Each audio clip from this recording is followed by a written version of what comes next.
সংসারে থেকে ভগবানকে পাওয়া যায়, সংসারে বাইরে পাওয়া যায় না।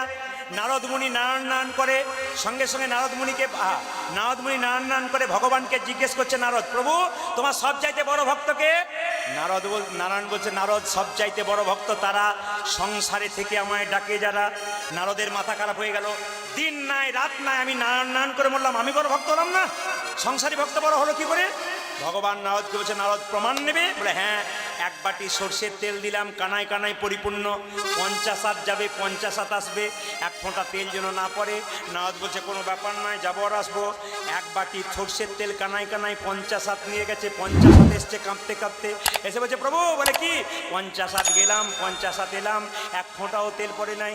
ভগবান বলছে, নারদ তুমি যে 50 হাত গেলে, 50 হাত এলে, আমার কথা কবার ভেবেছিলে? বলছে এক বাটি তেলের কথা ভাবতে ভাবতে তোমার কথা ভুলে গিয়েছিলাম। তুমি তো এক বাটি তেলের কথা ভাবতে ভাবতে আমার কথা ভুলে গিয়েছিলে।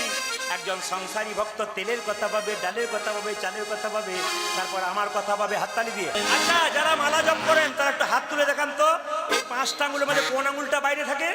কোন আঙুলটা বাইরে? হ্যাঁ, একজন দেখিয়েছে। কোনটা? এইটা। কেন বলুন তো? এইটা কেন? মারামারি করবার সময়, ঝগড়া করবার সময় কাছে কিছু না থাকলে কি বলে, তোকে দেখে নেবো, তোকে দেখে নেবো। এগিয়ে যাই 4 জন, বলে তুই যা ভাই, আমরা যাব না। যারা মারামারি ঝগড়া করার জন্য যায় তারা গোবিন্দচরণ কোনোদিন পায় না। তাই